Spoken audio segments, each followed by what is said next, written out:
بسم اللہ الرحمن الرحیم۔ ایک عابد نے خدا کی زیارت یعنی دیدار و ملاقات کے لیے 40 دن کا چلا کیا۔ دن کو روزہ رکھتا اور رات کو قیام کرتا تھا۔ اعتکاف کی وجہ سے خدا کی مخلوق سے یکسر کٹا ہوا تھا اور اس کا سارا وقت آہوزاری اور راز و نیاز میں گزرتا تھا۔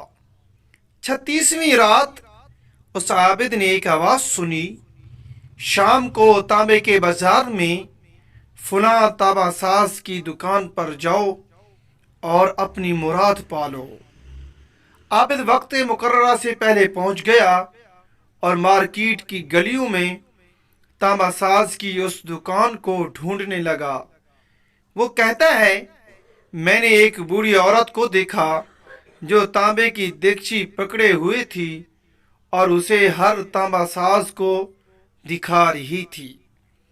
اسے وہ بیچنا چاہتی تھی۔ وہ جس تانبا ساز کو دیگچی دکھاتی وہ اسے تول کر کہتا 4 ریال ملیں گے۔ بڑھیا کہتی 6 ریال میں بیچوں گی۔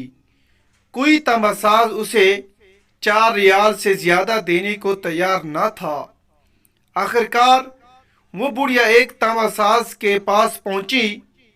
تانبا ساز اپنے کام میں مصروف تھا۔ بڑھیا نے کہا، میں یہ برتن بیچنے کے لیے لائی ہوں اور اسے 6 ریال میں بیچوں گی، کیا آپ 6 ریال دیں گے؟ تانبا ساز نے پوچھا، صرف 6 ریال میں کیوں؟ بڑھیا نے دل کی بات بتاتے ہوئے کہا، میرا بیٹا بیمار ہے، حکیم نے اس کے لیے نسخہ لکھا ہے جس کی قیمت 6 ریال ہے۔ تانبا ساز نے دیگچی لے کر کہا، ماں یہ دیگچی بہت عمدہ ہے اور قیمتی ہے، اگر آپ بیچنا ہی چاہتی ہیں تو میں اسے 30 ریال میں خریدوں گا۔ بوڑھی عورت نے کہا، کیا تم میرا مذاق اڑا رہے ہو؟ کہا، ہرگز نہیں، میں واقعی 30 ریال دوں گا۔ یہ کہہ کر اس نے برتن لیا اور بوڑھی عورت کے ہاتھ میں 30 ریال رکھ دیے۔ بوڑھی عورت بہت حیران ہوئی اور دعا دیتی جلدی سے اپنے گھر کی طرف چل پڑی۔ عابد کہتا ہے، میں یہ سارا ماجرا دیکھ رہا تھا۔ جب وہ بوڑھیا چلی گئی تو میں نے تانبے کی دکان والے سے کہا، چاچا، لگتا ہے آپ کو کاروبار نہیں آتا۔ بازار میں کم و بیش سبھی تانبے والے اس دیگچی کو تولتے تھے اور 4 ریال سے زیادہ کسی نے اس کی قیمت نہیں لگائی اور آپ نے 30 ریال میں اسے خریدا ہے۔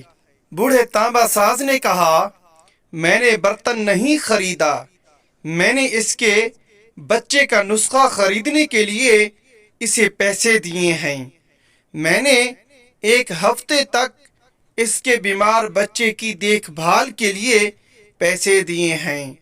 میں نے اسے اس لیے یہ قیمت دی کہ گھر کا باقی سامان بیچنے کی نوبت نہ آئے۔